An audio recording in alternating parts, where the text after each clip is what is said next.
네, 강프로입니다. 자, 셀트리온 제약 오늘 7% 하락 마감이 됐습니다. 자, 여기 1월 달 들어서 굉장히 큰 폭으로 강세를 보였고, 그리고 저가를 계속해서 높여오는 과정에서 뭘 만들었습니까? 신고가를 만들었죠. 그쵸? 항상 신고가 이후에는 매물 소화 과정이 나온다. 그래서 제가 고가에서 매수하지 말으라고 이야기를 계속해서 드렸던 겁니다. 자, 근데 지금 7% 하락이 됐기 때문에, 그쵸? 당연히 나와야 되는 조정이 나온 거고, 우린 이 구간에서 굳이 돌파를 확인하지 않고 매수해도 되는 가격대까지 왔다. 하지만 기간은 생각하자. 기간은 최소한의 바닥 확인 과정을 거치고 나서 우리가 매수할 수 있는 가격대를 잡자. 왜 그렇게 제가 이야기를 드리냐면요. 자, 지금 셀트리온 그룹에는, 그쵸? 상승할 수 있는 모멘텀이 하나 있죠. 그게 합병입니다. 합병. 그쵸? 일단 1차 합병. 셀트리온 헬스케어를 합병한다는 내용이 있죠. 그쵸? 이미 진행이 되고 있고요. 그리고 2차 합병으로는 셀트리온 제약, 그쵸? 이쪽으로 합병이 되고 있는 지금 정확하게 일정 공개가 된 건 아니에요. 근데 합병을 하고자 하는 의지가 그 서정지 대장으로부터 명확하게 나온 부분이 있습니다. 근데 제가 이야기를 드리고자 하는 건 그겁니다. 합병 때문에 주가가 올라가는 게 아니라 제약주가 움직일 때가 됐다. 지금 제약주 중에서 셀트리온만 강한 게 아니에요.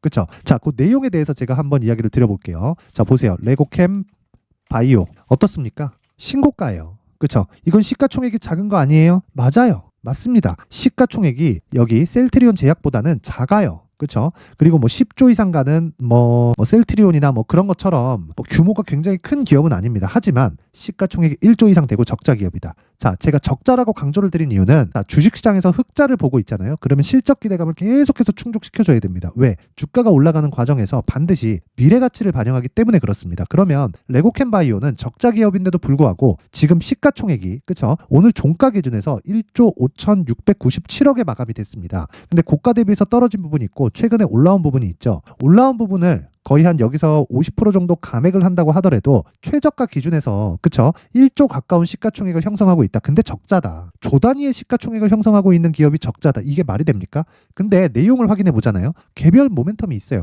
얀센에 2.2조짜리, 그쵸? 기술 수출에 성공을 했습니다. 자, 2.2조의 수출을 했다는 건 시장에서 1조 가까운 적자 기업의 이 평가를 인정해 준 게 가지고 있는 기술력에 대해서 시장의 평가치가 인정을 해줬다는 게 되는 겁니다. 자, 이것뿐만이 아니에요. 지금 제약주 중에서 굉장히 큰 수급의 변화가 나오고 있습니다. 종근당 같은 경우에도 마찬가지예요. 그쵸? 어떻습니까? 오늘 빠지기는 했지만 그동안 계속해서 신고가 구간에서 이격을 높여오고 있던 그런 상황이었습니다. 자, 그런데 그 중에서 대장은 어디예요? 셀트리온 제약, 그리고 HLB, 그쵸? 시가총액이 가장 크죠? 이런 종목들이 하락을 하고 있다 보니까 뒤따라오던 종목들에 대한 움직임이, 그쵸? 먼저 조정폭을 키웠고, 그리고 조정 구간이 조금씩 커지고 있는 겁니다. 그런데 이런 모든 종목들이 다 신고가 구간에서 조정을 받고 있다는 거예요. 자, 보면 한올, 바이오 파마. 자, 보세요. 어때요? 신고가 구간에서 떨어지고 있죠? 그렇죠? 그런데 개별적인 모멘텀은 다 다릅니다. 종근당도 마찬가지예요. 1.7조짜리 기술 수출 계약에 성공을 했고요. 셀트리온 제약 같은 경우에도 방금 전에 말씀드렸지만 서정지 대장이 정확하게 합병에 대한 의지를 비췄고 헬스케어는 합병에 성공을 했습니다. 그렇죠? 앞에 어떤 난관이 있더라도 합병을 한다고 밝혔는데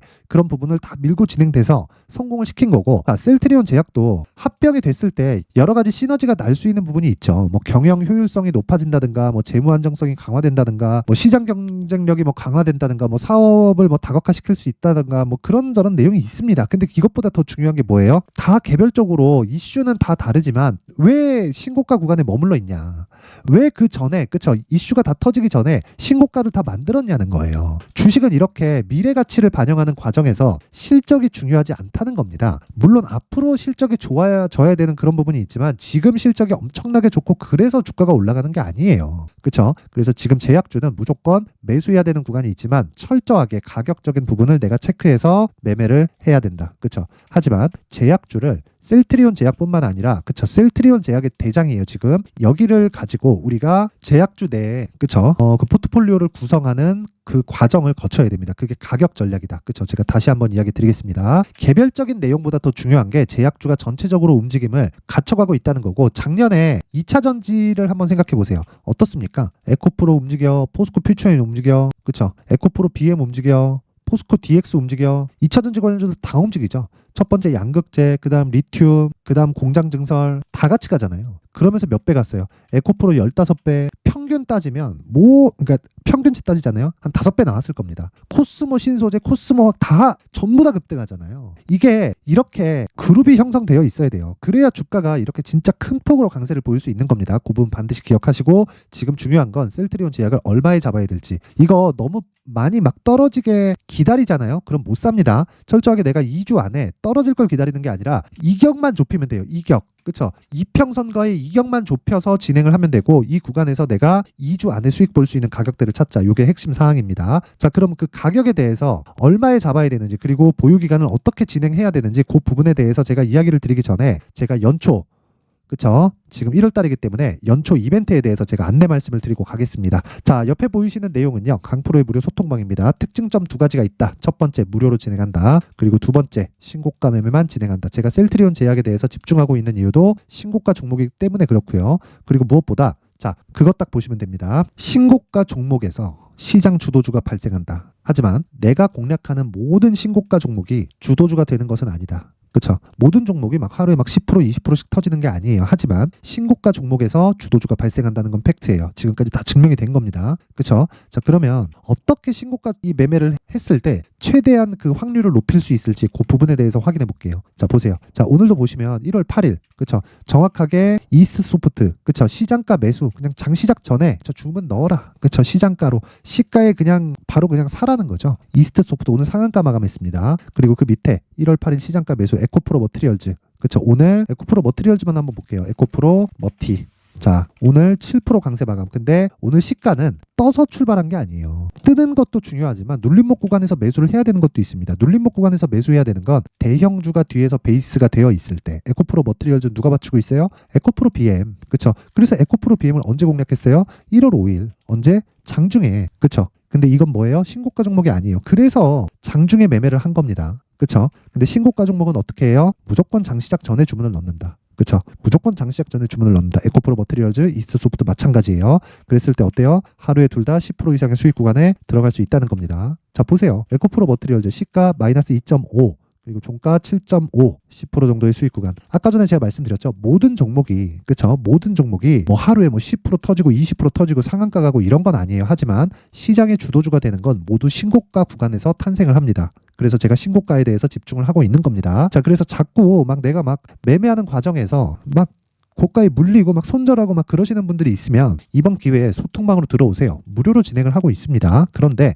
딱 500분까지만, 그쵸? 500분까지만 제가 추가적으로 모실 예정이고요. 무료로 진행을 하지만 한 가지 내용이 필요합니다. 구독과 좋아요 부탁드리고요. 상단에 있는 전화번호로 참여라고 문자를 보내주시면 제가 소통방 입장 링크를 순차적으로 공유를 해드리도록 하겠습니다. 자, 연초 이벤트 하나 더 나갑니다. 제 신고가에 대해서 계속 강조를 드렸기 때문에 여기 이스트소프트, 에코프로 머티리얼즈 같은 종목을 어떻게 잡을 수 있을지, 그리고 어떤 종목을 추적해야 될지 올려보면 종목들이 굉장히 많아요. 에코프로 BM 같은 경우에도 마찬가지고, 여기 보면 보세요. 어버브 반도체 같은 것도 단기 급등세가 나왔고, 어버브 반도체는 자 20% 이상 수익이 난 종목입니다. 자, 보시면 여기 시노펙스 같은 것도 마찬가지고, 더 올려서 보잖아요. 자, 어버브 반도체 계속해서 중복시켜 주잖아요. 근데 어때요?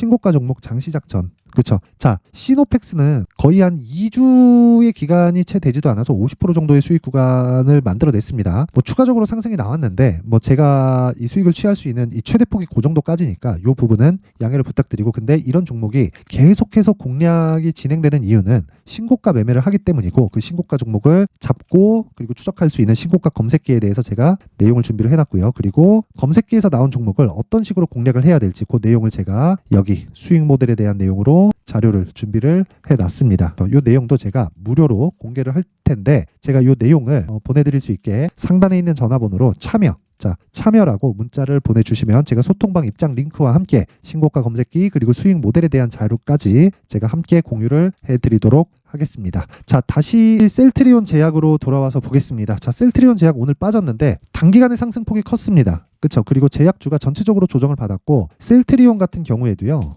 보세요. 그렇죠. 오늘 조정을 받았죠. 1월 2일까지 다 강세를 보였습니다. 근데 그 이후에 조정 구간이 발생을 했고 지금 시장이 그렇게 썩 좋은 상황이 아닙니다. 근데 시장이 조정을 받는 건 당연하다. 왜? 금리 인하에 대한 부분이 먼저 가격 반영을 했고요. 그런 과정에서 금리 인하에 대한 부분이 좀 시점에 대한 조정이 있을 수 있어요. 그 부분이 작용하면서 지금 주가가 조정을 받고 있는 건데 금리 인하는 그냥 100% 확정이 된 겁니다. 단지 시점에 대한 문제예요. 그리고 대선 있죠. 그렇죠. 대선에 대한 부분.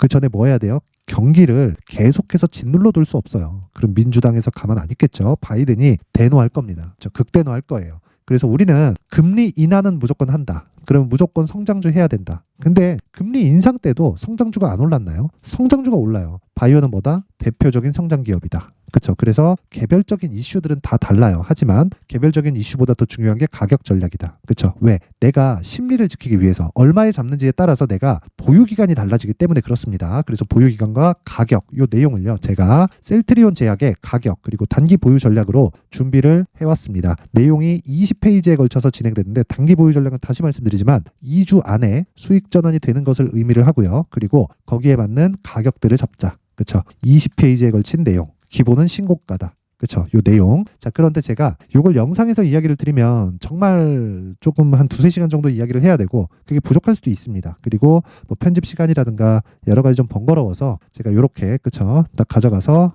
공부하시라고 내용 준비를 해놨으니까 요것도 구독과 좋아요 부탁드리고요. 상단에 있는 전화번호로 셀트리온 셀트리온이라고 문자를 보내주시면 제가 셀트리온 제약의 가격 그리고 단기 보유 전략을 함께 공유를 해드리도록 하겠습니다. 실시간 내용이 필요하고 다른 신고가 구조에 대해서 내용 파악이 필요하다 하시는 분들은 참여라고 문자를 보내주시면 됩니다. 자, 항상 긴 영상 봐주셔서 감사드리고요. 자, 그리고 무엇보다 제가 이 신고가에 대해서 그렇죠. 계속 강조를 드리고 있다 보니까 제가 12월 달부터 진행하고 있는 신고가 종목이 있습니다. 그렇죠. 지금까지도 계속해서 매매를 진행하고 있는데 그런 종목들을 어떤 식으로 이 신고가 주도주를 공략해야 될지 그리고 가격대나 이슈, 호재 이런 부분에 대해서 해석하는 방법에 대해서 제가 내용을 준비를 해놨으니까 영상 끝까지 시청하시고요. 모든 분들이 성공 투자하셨으면 좋겠습니다. 네, 올 한 해를 뒤돌아보니까 구간별로 큰 수익이 나왔었던 종목들이 꽤 많이 보입니다. 1월 달에는 AI 관련주들이 있었고요. 그리고 2월 달부터는 2차 전지가 계속해서 강세를 보였죠. 자, 그리고 나서 3월 달이 되니까 AI 반도체 관련주들이 신고가를 만들면서 5월 달부터 시세를 큰 폭으로 냈죠. 저가부터 따진다면 한미 반도체와 같은 종목들도 올 한 해 6배 정도의 시세가 나왔습니다. 혹시라도 올해 수익을 보지 못하신 분들이 있다면요. 어떻게 시세가 움직이는지 반드시 익혀 놓으셔야 되고요. 만약에 그런 부분이 아직 준비가 되어 있지 않다면 어중간한 종목들 사고팔고 하지 마시고요. 딱 한 종목에 비중을 제대로 넣어서 확실하게 수익을 보는 방법이 필요합니다. 자, 그래서 제가 23년 12월 달 강프로의 대시세 종목을 준비를 해왔고요. 이 종목은 대기업을 상대로 안정적인 매출 구조를 갖추고 있는 데다가 이 규모가 40%를 넘나들고요. 호황기 때는 50%를 넘나드는 역대급인 이익 구조를 갖추고 있어서 대체 불가능한 기업이라고 보셔야 됩니다. 자, 지금 현재 주요 거래처는요. 삼성전자, 인텔, 하이닉스, TSMC, 엔비디아까지 모든 반도체 업체를 고객사로 확보하고 있는 상황이고요. 이 재무제표 상황을 보면요. 이익률 자체가 넘사벽인 걸 알 수 있습니다. 넘을 수 없다는 거겠죠. 첫 번째 급등 포인트를 보면요. 앞서서 보여드렸었던 실적은요. 23년도 개화 시기에 접어들었었던 AI 반도체의 실적이 포함되지 않은 실적입니다. 자, 그런데 올 한 해 개화 시기에 접어들었었던 새로운 반도체의 실적치가 더해지면요. 질적인 성장보다 양적인 증가가 함께 이루어지게 되고요. 그런 부분을 한미 반도체가 이미 시세로 보여줬죠. 저가부터 6배 강세를 보인 상황이 있습니다. 강프로의 무료 소통방이죠. 어떻게 매매를 했느냐. 5월 25일 날 그쵸? ISC를 49,800원에 매수를 했고요. 자, 그리고 나서 2달도 되지 않아서 한 100% 정도의 수익을 만들어냈습니다. 자, 근데 6월 2일 날 내용 한번 확인해 보시면 자, 한미반도체 26,000원까지 올려서 잡겠다는 내용이 있죠. ISC와 함께 새로운 반도체 관련 종목입니다. 이때 당시 가격이 25,650원이었는데 그냥 올려서 잡으라는 거겠죠. 지금 현재 한미반도체 가격이 62,000원인 걸 본다면요. 항상 주가는요. 신고가 이후에 공략하는 것이 좋고 그랬을 때 단기간에 100% 수익이 가능한 구조를 만들 수 있습니다. ISC도 그렇고 한미 반도체도 마찬가지예요. 당연히 에코프로도 마찬가지입니다. 두 번째 급등 포인트를 보면요. 자, 개인용 PC를 비롯해서 서버, 클라우드, 그리고 우리가 사용하는 스마트폰까지 기본적인 PC 구조와 동일하고요. 새로운 반도체의 구조도 동일한 구조를 갖추고 있습니다. 자, 근데 한미 반도체의 상승 이유도요. 이러한 구조가 동일하게 진행되기 때문이고 이 구조는 절대로 바뀔 수가 없습니다. 11월 달에 새로운 뉴스가 나왔습니다. 자, 온 디바이스까지 더해지면 비메모리의 사용처는 계속해서 증가할 것은 너무 당연한 이야기고요. 그런 부분을 감안했을 때 이 기업은요. 질적인 부분에 대한 성장이 아니라 양적인 증가까지 이룰 수 있는 상황이 된 겁니다. 한미 반도체의 시세를 보면 아직은 굉장히 저렴한 상태를 유지하고 있고요. 세 번째 상황을 보면요. 엔비디아의 실적인데요. 그건 올해 초 대비해서 4배 정도의 상승폭이 나왔고요. 그 주가도 그 정도가 당연히 올랐죠. 주식 투자를 할 때는 예상하는 게 아니라 확정치를 보고 매매를 해서 수익을 낼 수 있어야 됩니다. 앞서서 제가 보여드렸었던 내용인 ISC도 그렇고요. 한미 반도체도 그렇고 확정된 내용이 있었죠. AI에 대한 개화 시기에 맞춰서 삼성전자와 SK 하이닉스가 강세를 보이는 구간이 있었고요. 엔비디아가 강세를 보였습니다. 자, 삼성전자도 그렇고 하이닉스도 그렇고 엔비디아도 마찬가지고요. 생각해 보시면 세력들이 어찌할 수 없는 정도의 사이즈를 가지고 있는 그런 종목들이죠. 그렇기 때문에 제가 계속해서 이야기를 드리는 겁니다. 확인하는 데는 확정치가 필요하다고요. 엔비디아 실적만큼 확실한 재료가 있을까요? 엔비디아의 실적의 증가세는요. 앞으로 다가올 AI 반도체의 수요 증가가 있을 수밖에 없다는 거고, 그리고 그에 맞춰서 단가는 폭증하고 있는 상황인 게 엔비디아의 실적을 보면 알 수 있고요. 그리고 삼성전자와 SK 하이닉스로 연결이 되고요. 그래서 한미반도체가 올라온 그런 상황입니다. 한미반도체만큼 추가적으로 상승할 수 있는 종목이 있다는 게 하이닉스를 포함해서 삼성전자의 시세 그리고 엔비디아의 실적을 보면 알 수 있고요. 그래서 준비한 4분기 대시세 종목, 내년 초까지 강세를 보일 수 있는 종목을 준비를 해왔습니다. 어렵게 생각하지 마시고요. 기본적으로 신고가 구간에 있는 종목이기 때문에 하락에 대한 저항성은 충분히 갖춰져 있는 종목이고 이미 시세가 시작이 됐습니다. 자, 무엇보다 중요한 건 얼마에 사는 걸 텐데 제가 그런 부분까지 상세하게 준비를 해놨으니까 영상 상단에 있는 전화번호로 대시세라고 문자를 보내주시는 분들에 한해서만 무료로 공개를 하도록 하겠습니다. 매매하는 과정에서 수익이 잘 안 난다 하시는 분들은 이 종목 딱 받아가서 큰 수익 내셨으면 좋겠습니다.